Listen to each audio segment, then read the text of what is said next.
Welcome back to another episode of Mind, Body, Spirit. I'm Dr. Kayte, and today's guest is a profound leader in the spiritual community.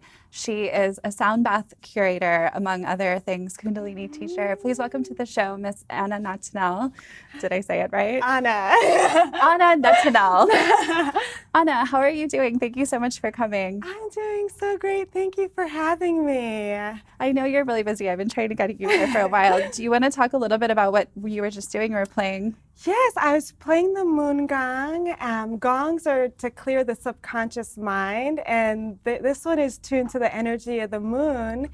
And really, what it is, it's for manifesting. So today is the new moon. Yes, the new moon. So it's a special day to manifest. And it also helps to clear emotions. So I do all kinds of sound baths, as you know. Yes. And it's really about clearing the subconscious mind and retuning our energy. Much like a musical instrument, if you are out of tune, no matter how much you show up, it's just not going to sound, you're not going to really be in your flow or power. So this is just about clearing and retuning your energy so you can show up as your best self and live your best life. Yes, that is so beautiful. I want to back up a little bit though. So you were doing these sound baths in LA and West LA, and you're bringing huge groups of people, like hundreds of people. Yeah. Do you want to talk a little bit about how your sound baths go, like what the system is? Because you have a lot of instruments all around. Yeah, so we create a surround sound experience with multiple healers. Okay. And really the theme is to have your best life. So at the beginning I asked, how many people are having your best life ever? And everybody screams and makes noise. Because healing doesn't have to be so serious. It can be fun. And then I encourage everyone, if you're not having your best life, this is the opportunity to change your story. Okay. This is what this is all about. So yeah, multiple healers around the room. We even do Reiki, which is another healing modality, and just you get a surround sound experience of deep clearing and healing, and it helps you to relax. So it activates your body's natural healing systems. So and it's wonderful. I've experienced it many times. And anyone who's experienced a sound bath understands that after you really do feel differently. But I'd like to get into maybe more of the molecular science behind it. Yes. So we all know from the famous Japanese studies of water, when we, project things onto water, that it changes the molecular structure, gratitude versus something negative, right? And I think, although I hope you can speak on it more, that the sound currents have a similar effect on the water in our body. Yes, they absolutely do. So the bowls, so we have crystal bowls made out of crystals. Okay. And they're tuned to the energy centers of our body, the chakras. Okay. And every chakra has a different function. So going from the root to the top of the head, it's just really about retuning the energy. So they're tuned to that specific chakra. Okay. And it's about, the first chakra is about feeling safe. Okay. And prosperity. So a lot of people have issues with that, emotions will come up. And but really retuning all of the chakras, because even if one thing is out of tune, the whole rest of the body is out of tune. But yeah, there's been studies, scientific evidence now really validating what the ancient teachers have known about sound. We're in a vibratory existence, so everything is vibration. So these frequencies help to clear the subconscious mind, which kind of controls everything, everything that we create in our lives. And then the bowls, they retune, but they're also tuned to 432 hertz, which is a special vibration of peace and love. So yeah, and then really what it is the experience of it. Even more than scientific evidence will prove, and it's good for the immune system and so many different autoimmunes, and just really helping with stress, yeah, right? Stress, calming you down. Yeah, calming you down, making you feel really good. Yeah, making you feel really amazing. But yeah, that's people don't even know how much they're carrying until they kind of let it go. Right. Yeah. And it doesn't have to be a traumatic event. Sometimes it's just like from living in LA. Right. Traffic. It could be anything. I'm glad you brought that up because Yeah. I wanted to ask you. Now, I know you, I've known you for a little while now, and Yes. I've started to feel more comfortable around you. But I have to say, when we first met, you are such a powerful, like, I don't know if you want to call it an antenna, but when I was very intimidated when we first met because you're just beaming at this like different like level. It's hard to explain for people watching. But I'm thinking like, how does she go to the grocery store? Like, what is that? Like, what is your day to day? You're like this spiritual being walking around Los Angeles. Like, what is that like? Oh, you're so cute.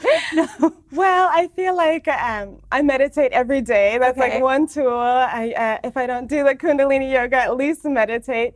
But I try to keep in a high vibe. So you have to do everyday things, right? No matter where you are. You have to buy groceries. Yeah, you have to buy groceries. You have to get gas.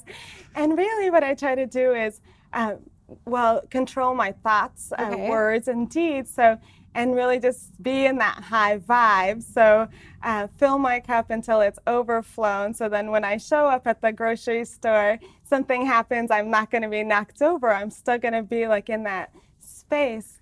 And I feel like the best thing you can do for yourself is really meditate, fill your cup until it overflows. Of course, sound healing. Do you ever feel like when you're out in your environment that you sometimes will have like negative things that are more attracted to you because you're vibing in a certain high? I've heard about this phenomenon.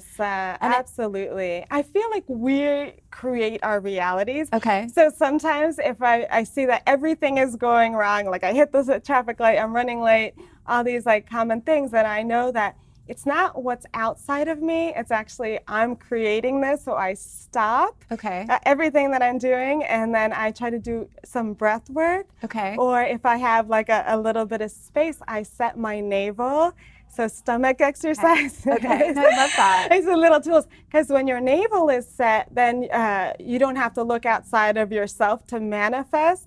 But also, if everything is off, it means your energy is off and your navel is off. And that's where you hold your power. So the more you can be in your power, then your alignment is going to be back on, and everything is going to show up as good.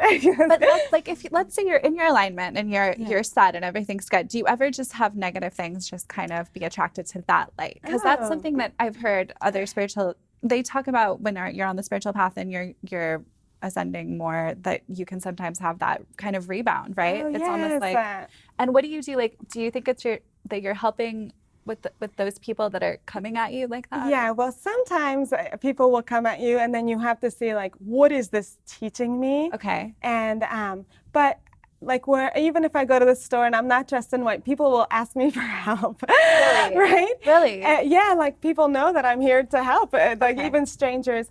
But really, you just have to have your energy good, and you can even put an energetic, it sounds crazy, but you can put an energetic shield around you. Okay. So that way you can go deep with people, but you don't take on their energy. Right, and I was going to ask you if you ever feel depleted by all of the help that you're giving, because sometimes... Well, so if I ever do, then I know that I have to do my little things, my little tools, which is set the navel in the morning. Okay. There's even an exercise where you bring your hands up and down with your breath that extends out that auric field, that energy around you. Okay. That way you don't take on anyone's stuff.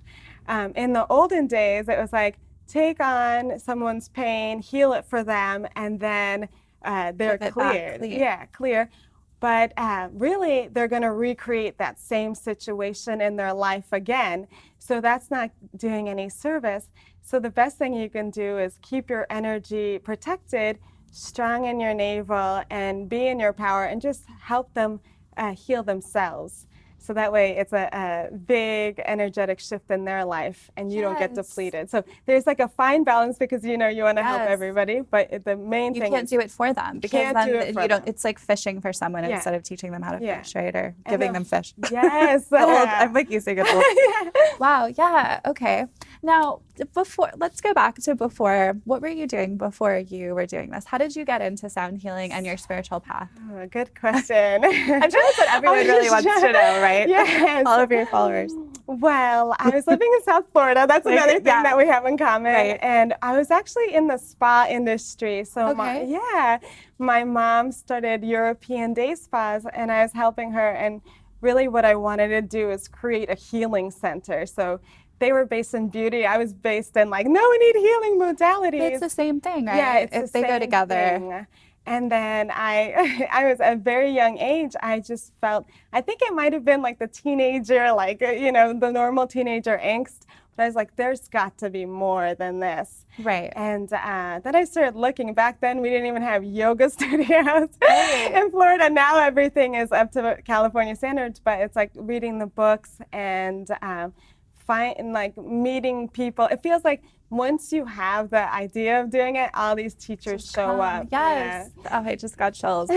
What were some of the early books that were formative to you? So I read the Celestine Prophecy and Paramahansa Yogananda, the autobiography of a yogi, and Many Lives, Many Masters. Those are a few that come up. Yes, those are. I haven't read any of those, but I will now. I know, I've heard of two of They're them. so good. Yes. So then that led you, and then how did you learn about sound healing? So when I was 16, a long, long time ago, Like 5 years ago. We moved to Jupiter, Florida, which is a small beach town, and I met people that were drumming, playing djembes, young, like light of the world people, and I was like, I want to learn this. And there's 72,000 nerve endings in your hand. So when I started playing drums, and then I got into like a meditative state. It wasn't about playing the drums, it was about my connection to source. When I was like, there's no mind, it's like your heart, and it's like creation. And I was like, whoa, there's something here. Okay. And then after a lot of people describe that when they're in like painting or some type of the same channel. kind of channel. Right. And then after that, I found Tibetan bowls. I went to this Tibetan Buddhist monastery in upstate New York. Really? Yeah. So you studied as a monk? Yeah. Well, I just I had the interest. I was listening to the mantras. I was looking. I was searching. I was like, there's got to be something more than this. And then something more than this appeared. And then I moved to Hawaii, and lived in Kauai for 4 years. I met some more teachers that were also dear friends, and I learned a lot about forgiveness and Ho'oponopono. And then now what I do is I take the sound healing instruments, and then I use an intention. Like Ho'oponopono is so powerful. Can you explain what that is? Because I don't know. It's so easy. Okay. It's an ancient Hawaiian prayer for forgiveness. Okay. And it's just 4 things, but I added an extra one because I always like to change everything, right, to make it even better. But it's just, I'm sorry, please forgive me, thank you, I love you. And everybody has things that need to be forgiven in your life. Even if you don't know you're holding them, like once you start saying that, things will come up, relationships will come up to clear. Yes. So the line that I added was, I forgive you. So now it's, I'm sorry, please forgive me, I forgive you, thank you, I love you. Oh, and wow, I'm like, okay. So how, like, when do you do that? Is that something you do every day, or? I do it every day, and then when I play the instruments, I mentally recite it. Okay. So we tune in with 3 mantras to play the instruments to be a clear channel for the creative infinite. And then after that, we keep high vibrations like the Ho'oponopono, and that's why people have such big experiences. Right, and I've seen that. And is there ever anything that happens during those that people like break down or they struggle? Yeah, sometimes they say, I thought of my grandma and she passed away, or like I had this fight with my dad years ago and I just really forgave him without saying anything. So we do it silently, and people have big experiences where they're releasing and crying because it's really opening your heart.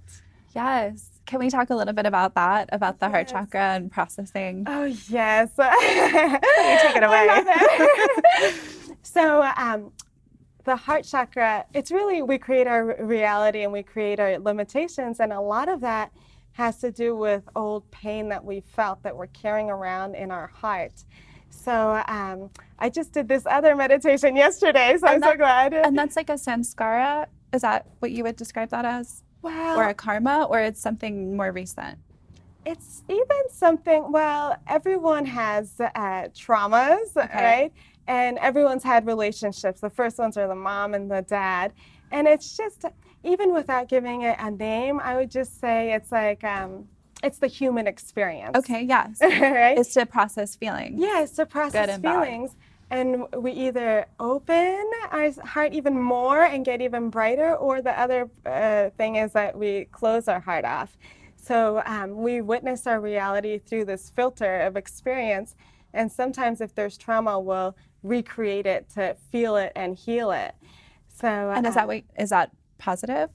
Yeah, it's positive, but there's a shortcut to it. Okay. So, and that's where the gongs come.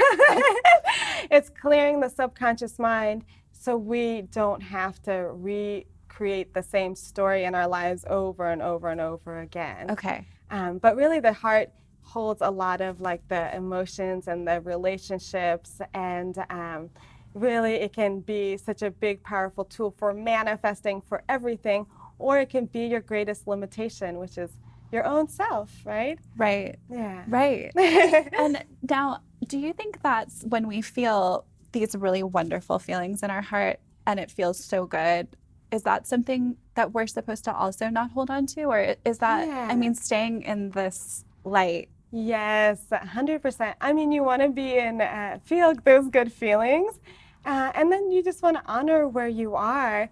If there's something that comes up that's painful, it's not about looking at the garden and not pulling out the weeds. We want to look right at the garden, pull out the weeds, feel all of our feelings, because everything is a gift. Okay. We definitely love the high vibe, good feelings. Right. But the bad ones are sometimes when something bad happens, that's where the greatest learning comes in. That's where you open your heart even more. That's where you have those major breakthroughs, or you change your life. Like that's where the pain brings momentum, fuel for your fire to totally change everything. Right. Yes. Yeah. Okay. So everything you're saying is resonating with me, and it's so powerful. But I want to give people tools. Maybe if they're not here, they don't have access to sound baths, because this isn't something that's everywhere yet, right? Yes. Let's say they have a painful situation that comes up, and they're in a state of crisis, and they don't know what to do. How would you instruct them in their heart chakra, like metabolizing those feelings? Can you give like a step-by-step? Oh, that's so good. Well, I feel like you really have to go into it and feel it so you can heal it. Like honor it. Honor it. Okay. It's not about, okay, I'm not going to look at this, I'm going to go do some kind of, it's really sit with it, really feel it so you don't have to recreate it. But the magic of it, like the balance of it is, you don't want to sit in there forever. Like feel it and then don't wallow. Don't wallow. That's where that's like a dysfunctional. Yeah, dysfunctional. Okay. So once you've felt the feeling, then you want to move the energy. How do you do that? Okay. I love that is so easy. So I mean, I love meditating and yoga, but and you can go to YouTube and just do a little bit of Kundalini yoga. But say you don't have access to that, or that's not your thing, you can go for a walk. Okay. And there's, or go and be in nature, or go remember the things that you love to do and start doing those things. Okay. Oh, I love this. And one last little thing is, if you do a walk, you can do a breath walk and inhale, inhale, inhale, inhale. Exhale, exhale, exhale, exhale. Okay. And this helps to balance the brain. This is a functional neurology exercise, actually, for the limbic system, which acts on dopamine. So that's amazing. And it's a meditation. And it's a meditation. And it gets you out of your mind. Okay, yes. And so the breath will energize you, right? And you can do this all the time, even if you're not having a traumatic thing, just to be in a higher vibe and like balance your brain. Yes, let's do it. So inhale. Inhale, inhale, inhale, inhale. Exhale, exhale, exhale, exhale. Okay, yes. And this is for Kundalini's, or the Satanamas. You can add a mantra. So that's even the next level. That's the next level. Satanama. Can you say what Satanama means? So it's Satanama is a longer form of Satnam, which is truth is my essence, but it's really birth, life, death, and rebirth. And death isn't like something you have to be afraid of. It's just like letting go. So it's a newness so that the new can come in. So rebirth. Rebirth, yeah. Okay. Like in the tarot, it's rebirth, Yeah. but in our life, it is a finite end, we think. But Yeah. do you want to speak about that? Oh, well, I feel like energy can never be created or destroyed, so nothing really has an ending. The way I think of it is more like a cycle. Wow. Well, thank you so much. This has been the wisest, I think. Well, we had Tage, but I love yeah, the sounds, too. but this was like bringing it down into the practical, I think, application. So I really appreciate you coming. Thank you. For having me. Thank you everyone for joining us. This has been another episode of Mind, Body, Spirit. I'm Dr. Kate. This is Anna. And you can binge watch the rest of these episodes at drkatetv.com and on the EverTalk app on Apple TV and Roku. Thank you for watching. Have a wonderful day.